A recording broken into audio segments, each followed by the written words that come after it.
Hey, this is John Spencer Ellis of the Online Expert Empire. And if you want to build your network and if you want to take control of your life, check out Boss to Boss with my good friend, Miro. Do you want to start a business, get out of the office, achieve happiness and success while crushing life?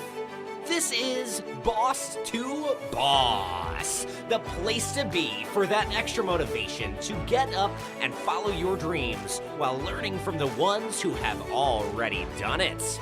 And now for your host, Miro. What is up? How you doing? How you feeling? Welcome to your one-stop shop for all the tips and recipes you'll ever need to take control of your life and finally become boss. John Spencer Ellis is our guest today. He is a world-recognized leader that effectively moves entrepreneurs beyond their predictable growth into radical success. Each week, over 1 million people enjoy a fitness and personal development program John created. He is the CEO of the National Exercise and Sports Trainers Association, Spencer Institute for Life Coaching, International Triathlon Coaching Association, the MMA Conditioning Association, Get America Fit Foundation, and publisher of Personal Trainer Magazine. He's a 4-time Amazon #1 best-selling author, award-winning filmmaker, and personal trainer Hall of Fame inductee. John competed in the Ironman Triathlon and Brazilian Jiu-Jitsu World Championships. And best of all, he's helped create over 500,000 jobs. John, how you doing today? It's a pleasure to have you on. Thank you so much. Yeah, I think it is most important that I've helped create 500,000 jobs. And that is a very close approximation. Obviously, we can't know for certain, but we extrapolated the data, and that's what it seems to be. Yeah, that's huge. Definitely, I'm sure the listeners want to find out more about that. That's an eye catcher. I mean, I didn't even know that fact. So you got me. I was like, oh man, now I'm even more pumped. You know, not that I wasn't pumped enough to talk to you. So you want to give our listeners a quick little fill-in, maybe something they don't know about you that they could find out, something new. I think when you hear the things you just said, people might get they may draw wrong conclusions. One being that all that happened very quickly, and it didn't. It took many years. I've been online since '92. And I've been in business since June 1st, 1992. The internet was invented or started about a year prior. So it's been a long time. Mm-hmm. And also it wasn't always so sweet. I mean, I struggled and I didn't start with much, and I slept on the floor because I couldn't buy a bed, and I didn't even have a bedroom. I was in a studio apartment, and I got all the way down to $20 left. And I'm like, oh my gosh, what am I going to do? I better hustle. And also not just hustle, but be creative and learn proven strategies. And so, when people say, oh, I'm struggling, you don't get it. And say, I do.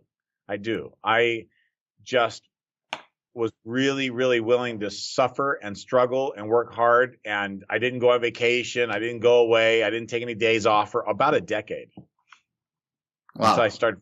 Yeah. And I don't know if that was necessarily optimal looking back, because I needed a break because I was probably going a little crazy. But that's what I thought was necessary. And ultimately the results have been good. Yeah. So that's something my business partner does. He just does not take vacations. And I don't think now he's like 38, 39, and he didn't really take any vacation besides like a 2-day getaway to Disneyland or Disney World for his kids. Yeah. You need to do that. And I was young. I was in my early 20s. I was single. And it was different because it was for me, and also just everything was different back then. I mean, it really was, like in the olden days, or like when people say back in the day, it really was different. That doesn't mean I didn't need a vacation, but you have to give yourself a break because it gives you a release of tension or stress. It also allows for creativity because you're in a different environment with different stimulus.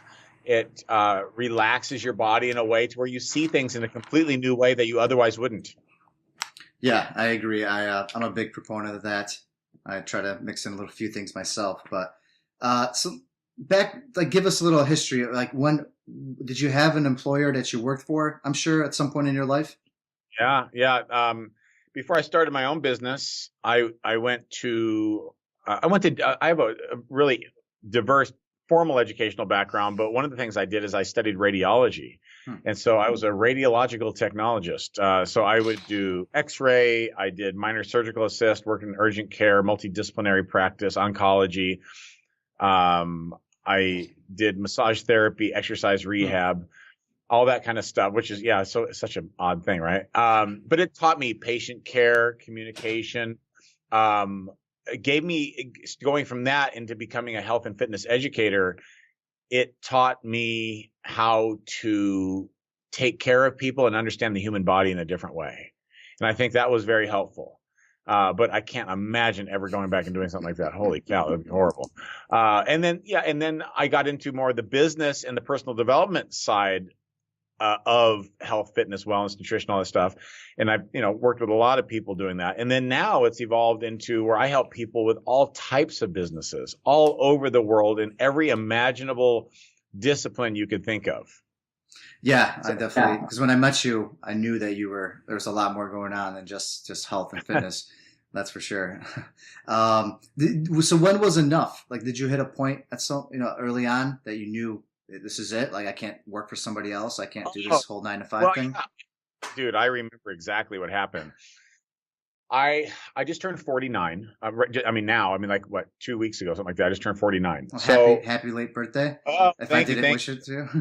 Oh my gosh. Yeah. Thank you. So, but this is when I was probably 21 and I was working in a multiple disciplinary medical practice with chiropractic, surgery, family practice, pediatrics. And I was doing radiology and all these kind of things. And I was dating a girl that worked at the office. And we went to a wedding at her friend's house. Maybe it was one of the doctors or something. I don't even remember. But it was in a really, really nice home in a beautiful neighborhood in Southern California. And you feel the ocean breeze, and it's just this incredible estate. And I looked around, and I'm like, "This is awesome." And then I thought, and then I said out loud to everyone, I said, "I'm tired of working 9 to 5. I'm done." And they're like, "You just started." I said, "No, I'm done." And from that moment, I started planning and moving and shifting and studying. And it took a little bit because things were different back then. I mean, this is way before the internet. I mean, you have to remember, it's crazy. Like, imagine that you didn't grow up on like nothing. There was no cell phones. No one knew what the hell social media was. There wasn't even that was never even a term. I mean, it's like there was nothing. I mean, literally nothing. I mean, I'm old enough to remember when people used to have cell phones that are the size of a briefcase. So it was very different how you had to do it and how you had to go about it. They used to have physical stores that you would go into that had everything on cassette. Before even DVD, there were cassette tapes of like what's old that? Yeah, really. Yeah. Old Brian Tracy, real early Tony Robbins, Jim Rome, all that kind of stuff. And used to check it out like a library card. And you check these things out and you get a monthly membership to these things like books on tape and all this stuff. And I used to have those memberships and I would go and do all those. And that's what I would do every week, is go get several of those and just listen to these cassette tapes. And that's how I started. Wow. It was very antiquated at the time, but actually looking back, it was very antiquated. Back then, that seemed very cutting edge. Yeah. It was kind of like when you had the first VCR recorder. I don't even know if that's the right term anymore. But anyway, you get the idea. It's crazy. So people that are starting out now truly have a huge advantage. Mm-hmm. And also a disadvantage. The advantage is that you can start a business instantly for almost zero cost. The disadvantage is that you can do that. And so there are far more people doing it. But the truth is that most people won't follow through. They'll quit and they will, for that reason, fail. And therefore the competition subsides pretty quickly. Being entrepreneurial coach, why do you think that is? Why do so many people quit so quick, move on? And because it is the single biggest determinant of success in life, and it is the ability to delay gratification and reward. Well, that's a perfect way to put it. the longer you can delay gratification, the more likely you will be successful. Gary Vee talks about this all the time, right? He's more interested in the game. Yeah. And he pays himself well, and he makes a ton of money. But I've heard him say that. I don't agree with everything Gary says, but I do agree with that the longer you can delay gratification, and to be fully transparent, I've screwed that up at times. And, I bought $100,000 sports cars, and I had 7 homes at one time, and just stupid stuff. I still have more than 1 home now, but I don't need 7. It's dumb. And so fortunately, I didn't do that for many, many years. But then when it started rolling in, I'm like, hey, man, I'm going to be a baller. And it was stupid. So, the big lesson here for people is if it can depreciate, lease it or borrow it, or have a good friend who has one. But if it appreciates over time, and it's something that will add value to your life in one way or another, enrich your life, then those are the things that you should invest in. You don't think, though, that at that time you had that itch and you sort of had to do it to learn? All I can tell you is almost everyone does, but then later almost everyone regrets it. Mm-hmm. So it's almost something that we have to kind of learn sometimes, maybe. Yeah, if I could do it all over again, I would have kept my first office building I bought rather than the second one I bought. I wouldn't have bought a horse ranch, which I turned into a resort in the mountains. I wouldn't have done that. And I wouldn't have, in building where I own my penthouse now, I wouldn't have bought the smaller unit I have on the lower level. I would have waited or rearranged my finances and bought the penthouse originally. I mean, just like stuff like that. Yeah. But look, everything in hindsight seems very rosy, and it's possible that those numbers wouldn't have worked out then. I don't know. I'd have to go back and look at all the tax returns and receipts and all that kind of stuff. That's not going to happen. Yeah. But invest in your education, your personal peak experiences, and the people that you put in your organization, and technology for your company. Those are good places to invest your money. Great words. Good stuff. Definitely. I'm sure the listeners will get a lot of value from that. And then as you were doing that, when you were at that, that party, that event, did you, before you made that step though, that leap, did you kind of plan it out? Did you have some things already in mind, or did you just be like, all right, it's either I get out of here and just do it, or did you have a whole system set up? I was still living at home. I was still living at home with my parents. I was trying to figure out how to get the hell out of there. Because I was going to 2 or 3 different colleges while working full time and training for triathlon, I didn't have the ability, to get out on my own at that time. So I had to rearrange some things and hustle, and that's why I wasn't able to afford an apartment with a bed or a bedroom. Or it was just a bachelor pad. I slept on the floor. But I look back on those times and I really do appreciate it. And I actually had some good times, even though I was completely clueless. And I can relate to some of that myself right now. So kind of know how it is. And I'm sure you made a mistake or two along the way, right? It had to be something. 100 mistakes at least. Jeez, if I had $1 for every one. You got a notable one we could maybe we could learn from? There's a few. One is thinking you have all the answers when you know you don't. But so I just heard Tom Bailu, I never pronounced his name right. Say this, and I thought it was great. He says the only thing you should be arrogant about is your ability to learn. And feel confident and know that you can learn. Not that you know it, but you have the ability to learn it. That's the only thing you should have arrogance about. And I thought that was brilliant. I thought that was well said. I never really thought of it from that perspective. I thought that was great. Another thing is that, unfortunately, when you start to become successful, you become a target for sociopaths. Because they see you as a pawn, as a new mark, as a victim, someone they can extract from, someone they can try to borrow or steal authority from. and benefit on your coattails.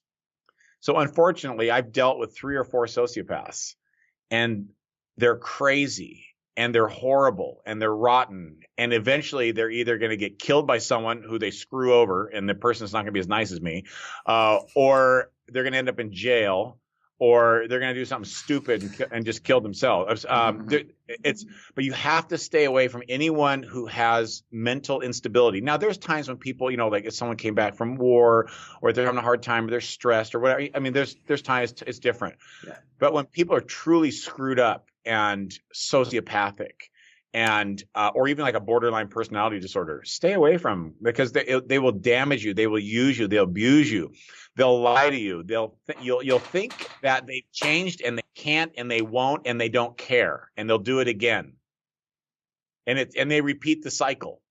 So what I actually, if you on my blog, johnspencerellis.com, you can do a search for, is your guru a sociopath? I wrote an extensive article about it. It's crazy. But also just look up list of traits of a sociopath. Because as you grow, people want to learn from you, and they will take credit for your success too. It's crazy. So that's lesson number 2. Lesson number 3 is not saving and investing early enough. And that goes back to some of the things I was talking about earlier with, the fancy car and all that kind of stuff. It's good to reward yourself along the way, because the longer you, like if someone is on a diet plan, their goal is to lose 50 pounds, they lost 10 pounds, you can reward yourself, but not with an ice cream, but something that's appropriate, that lets you know you're on the right path, but you're still not delaying gratification of the reward, because you can do something greater at the end when you accomplish the major goal. Right. Got it. So there's a lot of other ones too. And just, being slow instead of how I had done it, although I'm super, super careful to do it differently now, but be slow to hire and quick to fire. Slow to hire and quick to fire. And do not create a job for someone who needs a job. Have a need, and then find the ideal person who has the ideal skills to fill that need. Mm-hmm. You think some of us get impatient and just want to keep that person around, or want to fill a position just to hire someone? Well, there's a couple different things. I think because there's so many terms like baller, killing it, 10x, crushing it. Like what is the word of the year? That you think that more employees make you more successful. Mm-hmm. Not always. The right hire can take you a far distance.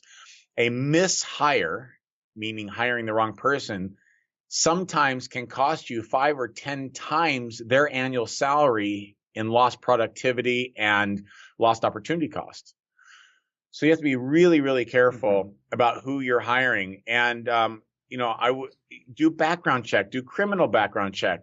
You can do those different personality profiles that, Ty has one, Tony Robbins has one. You can have an investigator. It depends how much access you're giving them. If it's a contractor that never has access to anything else, and they're just doing graphic design, it probably doesn't matter a whole lot. Yeah. Except you just want someone who can produce and does good work. Mm-hmm. But if anyone's going to be like in your Kool-Aid and they have access to anything that's proprietary, guard it like it's Fort Knox. Mm-hmm.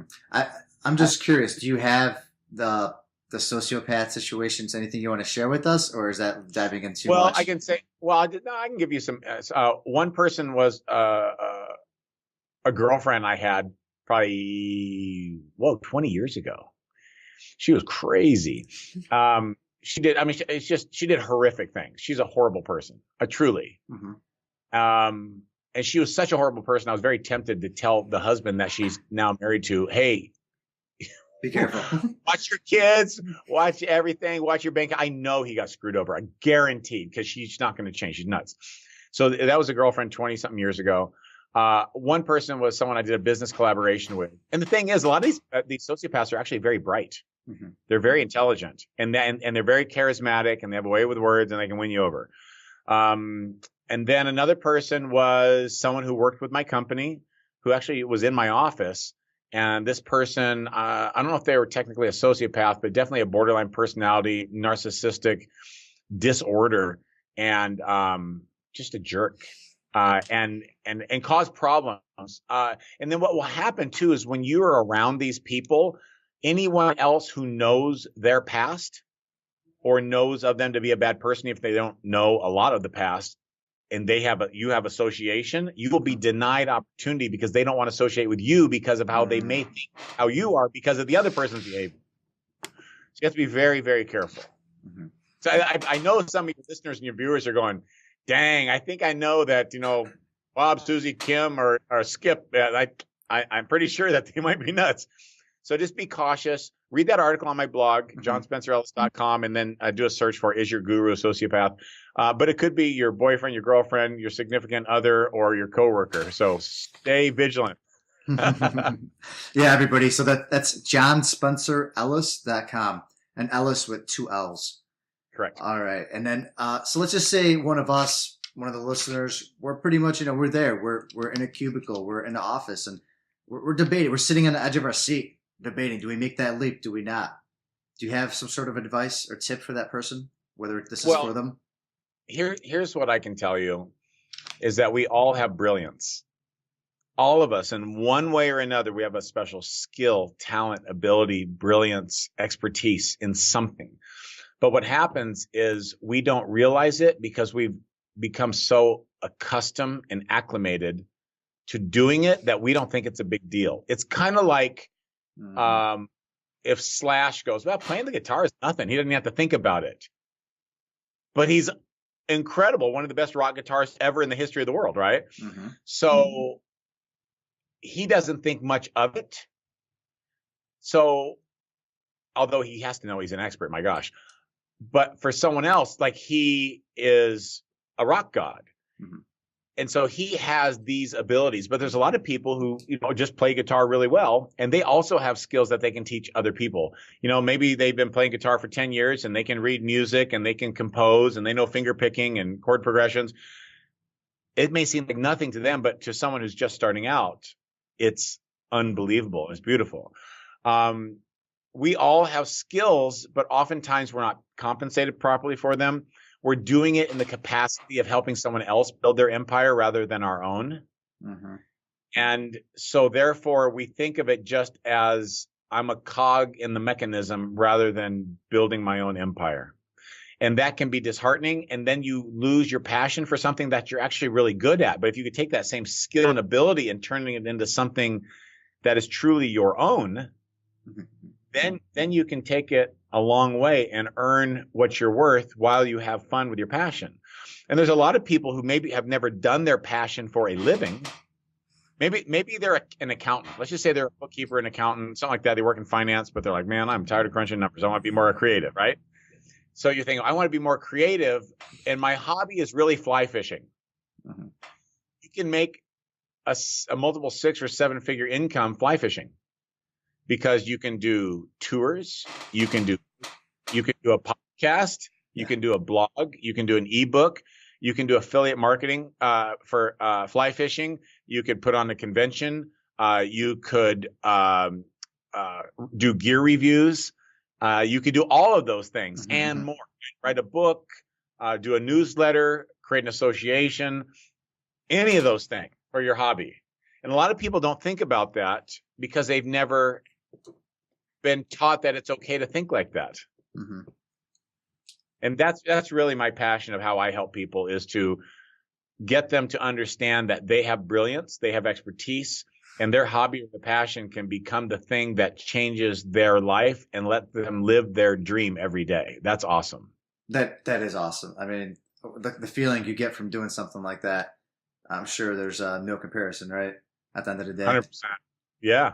Absolutely. Yeah, it's when you're in the zone, the pocket, or whatever you want to call it, or flow state, and you are so into it that you don't even there's time distortion. You want to be so excited and so into what you're doing that there's time distortion. If you can distort time, you're in a flow state. And that means you're doing something probably that you love very much.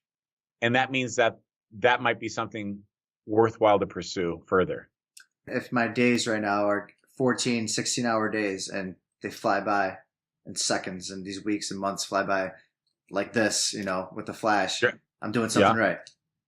You're definitely on the right path. There's always room for improvement. There's things you can tweak, and there might be perspectives that need to be modified. But it sounds like you're in a good place of growth and opportunity. Mm-hmm. Well, I hope it stays that way then. Yeah. Well, look, if you stay the course and keep hanging out with the right people and are always in the service of other people and are doing something that you truly believe in, not just for the monetary gain, but it's something that you wholeheartedly, it's hard to sell something you don't really believe in. It comes across as very insincere and trite. Mm-hmm. And now, on to our favorite segment of the show. Welcome to the round with no name, because they're all taken. Oh, okay. So this round, specific rules. They're not too in depth, but you only have 5 seconds to answer each question. Wow. Okay. That's it. 5 seconds. That's the cutoff. Otherwise, my producer. I don't know if you've met him yet. You probably haven't seen him. Hopefully, you don't meet him. He comes down here. He does something. I don't know what he does. I'd rather not find out, quite frankly. That being said, let's get this thing going. All right, let's do it. Your favorite book? 4-Hour Work Week. And Rich Dad, Poor Dad, One Thing. All three. All right, we'll take it. You're stranded on an island. What is the one item you want with you? A knife. A really good knife. That works too. Survival, man. I can read later.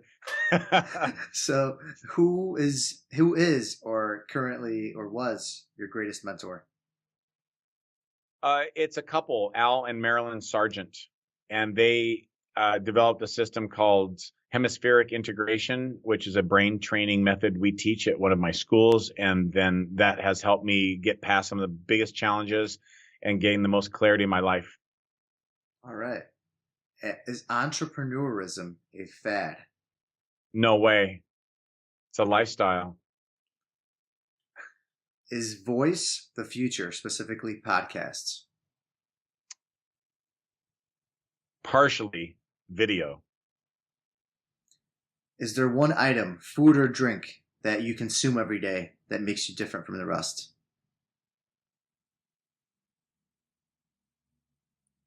No, because a green drink and coffee, which is common. All right. Well, we'll give you that one. He didn't come down. We're good. All right. Well, you passed the round. You got through. We made it. You want to elaborate on any of these questions? Entrepreneurism a fad. You think it's the future. Why is that? Because of opportunity, because of technology, because of the laptop lifestyle, because of being a digital nomad, because of co-working spaces, because of the way millennials and future generations think, how they prioritize things in their life and what's important. And the opportunities for collaboration have never been greater, and it's only going to expand through the internet, blockchain, and everyone getting online in the sharing, growing economy. So, yeah. So it's safe to say you don't think it's just another word? I think it's a word that people use as an all-encompassing term for someone who forges their own path. That's a great way to put it. I'm sure the listeners will love that, and it's going to make them think even more about it now.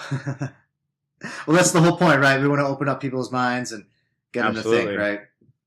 Yeah, there's so much opportunity, and remember, you're not stuck because there are lots of opportunities. And if you're frustrated, it just means you haven't found the right opportunity yet. Mm-hmm. All right, I'm sure everybody will make very good use of that. Those are some great, encouraging words. Where else could we find you? We got JohnSpencerEllis.com. Where else could our listeners look for your content? JohnSpencerEllis.com, and then if you want to learn about coaching and personal development, SpencerInstitute.com, and then my coaching school, NESTA, NESTA, certified.com. And then I'm at John Spencer Ellis on Facebook. All right, and Instagram as well. Yes, John Spencer Ellis on Instagram. Everywhere. I mean, you could just Google and you could Google John Spencer Ellis, and you'll get a whole bunch of good things over there as well. But all right, and everybody could follow those. There'll be some write-ups with description of the show as well online at boss2boss.com, so you can check it out over there to get further links. And where could we find you next? What's next on the agenda? Well, I am just launching my new program, Online Expert Empire, that teaches exactly the things we're talking about, how to take your passion, your hobby, your love, or whatever, and turning it into a 6 or 7 figure online and offline, if you choose, business. And that's onlineexpertempire.com. It's the biggest program I've ever created. It took me over 4 months, and it's just a monster program, but very easily gone through and very logical and progressive. That's awesome. I'm going to be sure to check that out. I knew you've been telling me. Is it officially launched? Well, I'm not sure, when everyone will watch this or listen to this, but by the time you do, it will be live. Okay, great. Because I know you got a lot going on with that, and it's something that you've been talking about. So I'm pumped. I know we're all going to be pumped to check that out. All right. Well, I want to thank you for your time. It's been a pleasure having you on, and we'll definitely talk again soon. All right. Thank you so much. Thanks, everybody. Good luck. That is all for this episode of Boss to Boss. Your next step is to visit boss2boss.com, where you will find proven techniques followed by professionals to help you make that next step. Again, that is boss2boss.com. And remember, the time is now.